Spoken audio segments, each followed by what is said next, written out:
Halo semuanya, selamat datang di 90 menit bola. Kita awal informasi kali ini dari kabar Ketua Jakmania sebut juara back-to-back Persib biasa saja.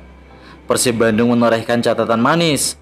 Pasalnya mereka sukses merebut back-to-back juara Liga 1 setelah di musim sebelumnya juga keluar sebagai raja dengan mengalahkan Madura United di partai final Championship Series. Kendati begitu, Diki, Ketua Umum Jakmania menilai pencapaian Persib Bandung itu bukan suatu yang istimewa. Dia menilai pencapaian klub rival Persija Jakarta itu standar, kecuali Pangeran Biru bisa hat-trick juara. Karena sebelum Pangeran Biru sudah ada Bali United yang pernah mencatatkan back-to-back juara. Yang pertama, back-to-back bagi saya mungkin ini bukan hal yang luar biasa. Ya, karena sudah pernah dilakukan oleh Bali United, jadi ya itu standar, kata Diki Sumarno ditemui di Balai Kota Jakarta. Kecuali mungkin nanti hat-trick. Kalau hat-trick mungkin itu baru ada di Indonesia gitu loh, lanjut Diki. Namun di satu sisi, Diki tak menampik bahwa manajemen Persib Bandung sekarang lebih baik dari Persija Jakarta. Bahkan untuk urusan supporter pun, dia mengaku cukup kagum dengan betapa solidnya Bobotoh dalam mendukung tim kebanggaannya. Persija ungkap alasan berpisah dengan Firza Andika. Manajer Persija Bambang Pamungkas menyebut memang tidak ada kesepakatan untuk memperpanjang kontrak sang pemain. Persija Jakarta dengan berhati melepas Firza Andika.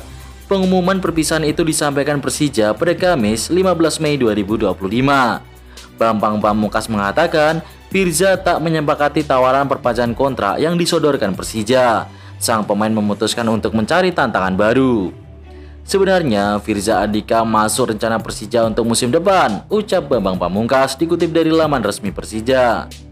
Oleh karena itu, Persija menawarkan kontrak perpanjangan untuk 2 tahun kepada Firza. Namun dalam prosesnya, tidak terjadi kesepakatan di antara kedua belah pihak. Lanjut Bambang. Bambang mendoakan Firza tetap sukses dimanapun pemain tersebut berlabuh nantinya. Sejauh ini ada 3 tim yang dikaitkan dengan Firza, yakni Bayangkara FC, Persita Tangerang, dan juga Persib Bandung. Edo Febriansyah deal ke Dewa United, Persib cari pengganti. Belakangan ini beredar kabar yang menyebutkan bahwa Edo Febriansyah sudah mencapai kata sepakat dengan Dewa United. Kondisi ini tentu membuat Persib Bandung bakal bergerak guna mencari pengganti Edo. Mengingat Persib Bandung hanya menyisakan 2 bek kiri saja jika Edo Febriansyah benar-benar hengkang ke Dewa United pada musim depan. Satu di antara opsi yang patut dipertimbangkan Persib Bandung adalah Firza Andika. Mengingat posisi kedua pemain tersebut adalah sama, yakni bek kiri. Firza Andika adalah bekas incaran Persib Bandung. Waktu itu, Persib Bandung kabarnya ingin menebus kontrak Firza Andika di Persija Jakarta, namun belum terrealisasi. Petasan hingga lemparan botol, Persib didenda 70 juta. Komite Disiplin PSSI memberikan sanksi kepada Persib denda 70 juta karena tingkah laku buruk penonton. Komite Disiplin PSSI mengumumkan hasil sidang Komdis PSSI pada Rabu 14 Mei untuk pelanggaran disiplin di laga Persib Bandung versus Barito Putra.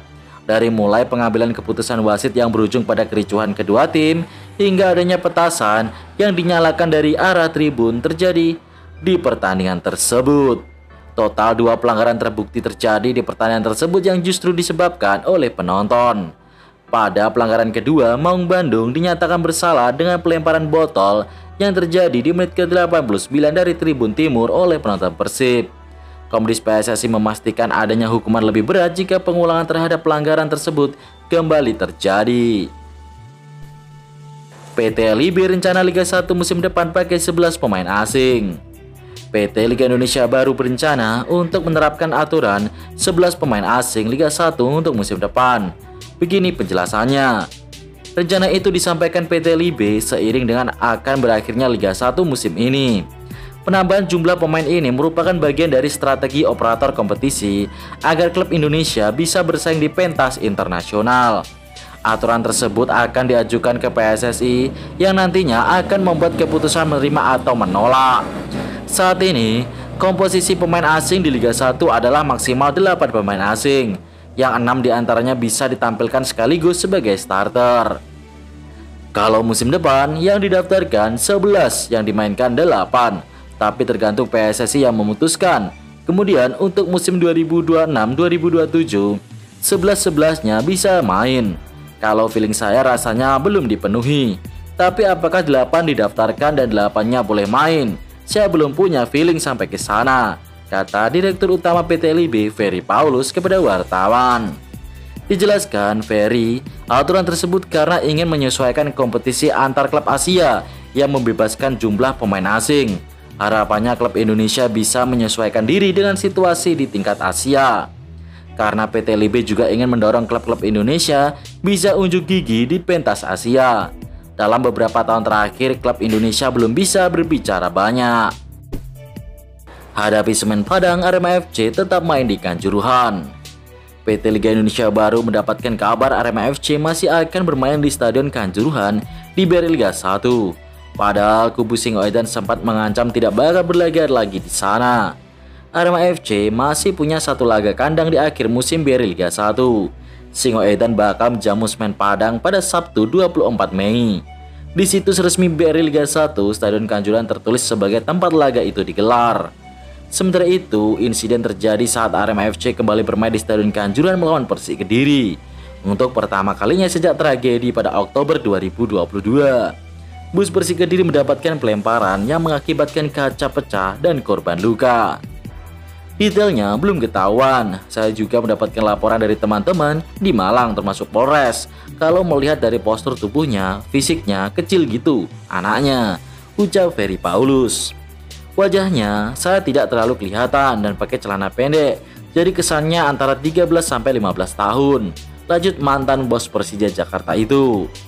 Sementara itu, akibat adanya pelemparan bus pemain Persik Kediri itu, Arema FC dijatuhi hukuman denda 20 juta dan 1 kali pertandingan tanpa supporter. Bocoran Piala Presiden 2025, Persib dan Arema lawan 4 klub luar negeri. Setelah Liga 1 musim ini berakhir, Piala Presiden 2025 akan kembali digelar. Saat ini ada sejumlah klub yang diminta untuk ikut oleh pihak penyelenggara. Seperti diketahui, Piala Presiden merupakan turnamen hajatan milik PSSI. Ferry Paulus mengatakan, klub-klub yang ikut di Piala Presiden 2025 masih dalam proses konfirmasi akhir. Ia hanya memastikan bahwa Arema FC akan ikut tampil di turnamen tersebut. Sebab Singoedan merupakan juara bertahan di Piala Presiden 2024.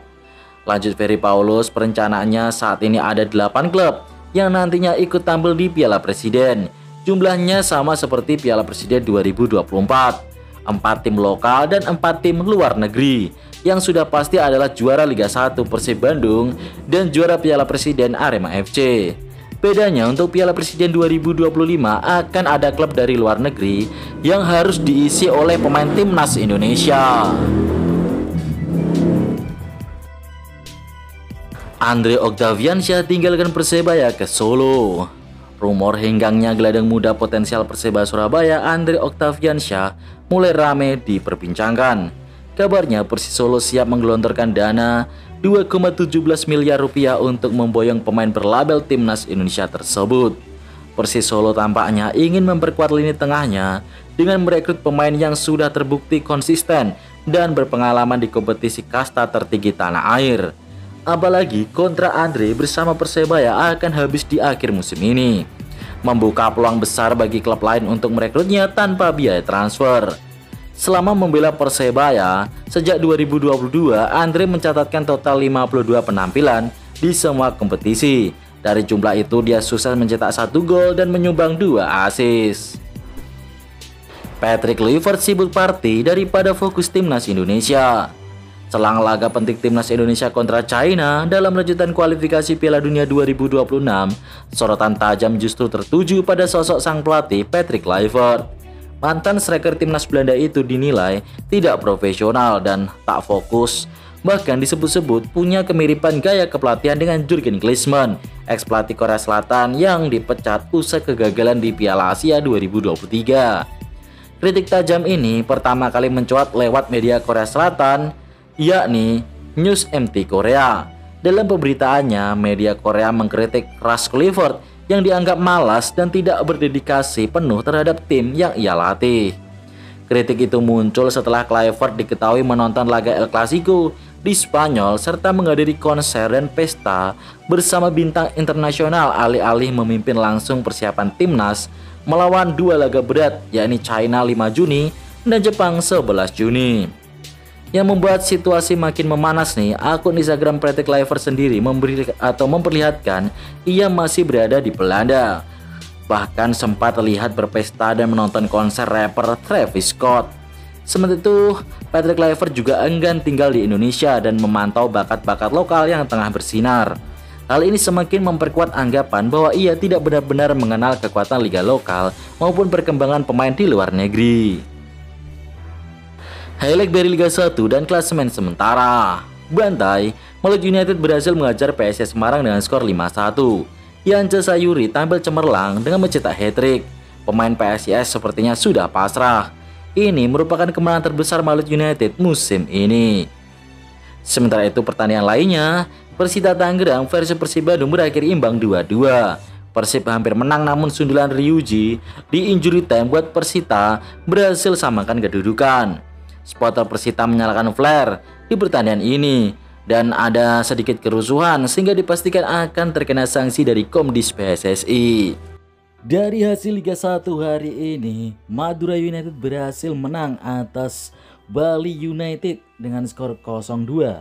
Padahal Madura United bermain dengan 10 pemain sejak babak pertama. Sementara itu, PSM Makassar pesta gol ke gawang Barito Putra dengan skor akhirnya 1-4. Hasil ini membuat Barito posisinya sangat tidak aman ya. Di pertandingan lainnya, Persis Solo berhasil menahan imbang runner-up sementara Dewa United dengan skor 1-1. Hasil yang sangat positif buat Persis Solo. Di pertandingan yang sempat tertunda akibat flare nih, dan juga ada lemparan ke wasit, PSS Sleman berhasil menang atas Persija Jakarta secara dramatis dengan skor 2-1. Waduh, ini PSSI langsung mantapnya cuan habis ini ya. Dan berikut ini klasemen sementara. Untuk zona Asia, perebutan peringkat 2 ini masih sangat terbuka antara Dewa, Malut United dan Persebaya Surabaya. Ayo, Persebaya ini masih terbuka lebar gitu loh buat main di Asia ya. Sementara itu nomor 5 ada Borneo, 6 PSM Makassar, 7 Persija, ada pihak nomor 8 dan 9 Bali United. Sementara kita fokus ke zona degradasi nih. Madura United dan Persis Solo berhasil selamat dari degradasi dan otomatis tetap akan bermain di Liga 1 musim depan. Dan penentuannya besok nih, jika Semen Padang menang, maka PSS Sleman dan Barito Putra sudah bisa dipastikan degradasi guys.